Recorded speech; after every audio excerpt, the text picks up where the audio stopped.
Good morning, students. So, after a short break, I think you are more energetic now.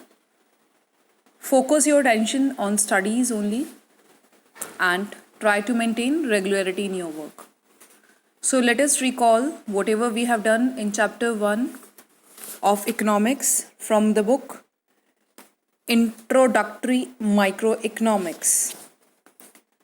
We have done the definition for economy. What is economy?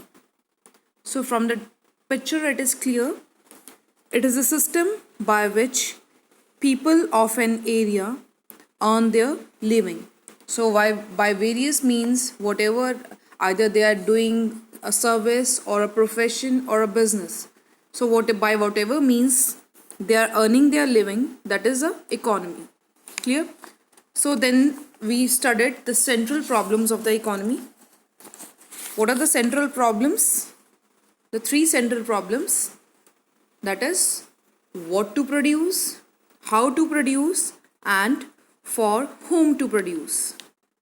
What to produce briefly means what type of goods shall be produced, capital goods or the consumer goods. How to produce, it will cover what methods of production, what techniques of production are we using. Either we are using labor intensive technique or the capital intensive technique. Then comes for whom to produce. That means for which section of the society shall we produce the goods, either for the rich or for the poor. Clear? It is covered in the basic problems of society. Then comes the causes of basic problems. What are the various causes of these basic problems? We have scarce resources. That means we have limited resources. From those limited resources, we have to fulfill our unlimited wants. How can we say the wants are unlimited? As we talk about ourselves, when we talk about our one desire, for example, we have a desire for a car, to buy a car. After acquiring a car, our next necessity is we want to change our car from the normal car to the luxury car. That means our needs, they are not never fulfilled. So our wants are unlimited. Clear? So what can we do? We can use the alternative uses of the products which are available. Clear? So this is the central problems we have already discussed. What to produce, how to produce, for whom to produce. Then comes the production possibility curve. What is a production possibility curve? It is a curve showing alternative production possibilities of two goods with the given resources and techniques of production. That means using the same resources, we are able to produce two alternative products at the same time. Clear? So then we read the assumptions of the production possibility curve, and through this curve, taking the example of bread and guns. So over here you can see in the table, first is A chance. At A we have used all the resources in the production of gun, and in that case we are not getting any production for bread. So production for bread is 0. In the second B case, we are substituting one resource towards the bread and some of the resources we are substituting towards bread, and in that case we are able to get the production of 1 unit of bread, and for the guns 14 units.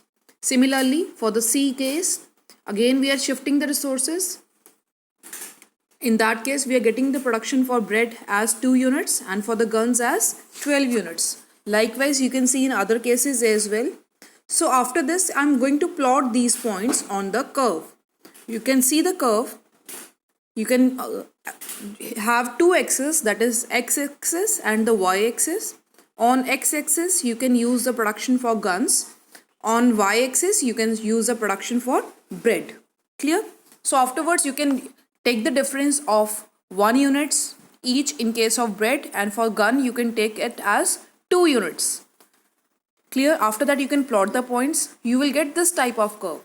You can join the curve, the points which are coming consecutively, that is ABC. You will get this type of curve which will be downward sloping.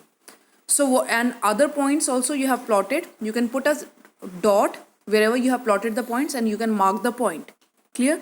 Now let me explain you the curve. Look at it carefully. At A, B, C, alongside you can have a look at the table. At A, B, C, we are utilizing the resources, and with that, in that case, we are able to get the production for when we are utilizing all the resources towards the production of guns. We are getting the production of bread as 0. Likewise, in B case, we are getting production for bread as 1 unit and for 14 in case of guns. And for C, 2 and 12. So after this, after looking at the curve, we can say that at A, B, C, we are utilizing all our resources. That means these points lie on the production possibility curve. Clear? In the next case, you can have a look at the D point.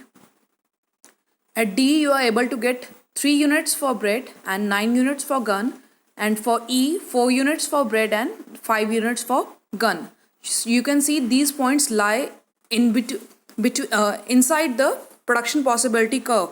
That means the resources are inefficiently utilized. Inefficiently utilized means all the resources are not fully utilized. They are not properly utilized. That's why the points lie inside the production possibility curve. Clear? And again you can see, have a look at the point F. F is lying outside the curve.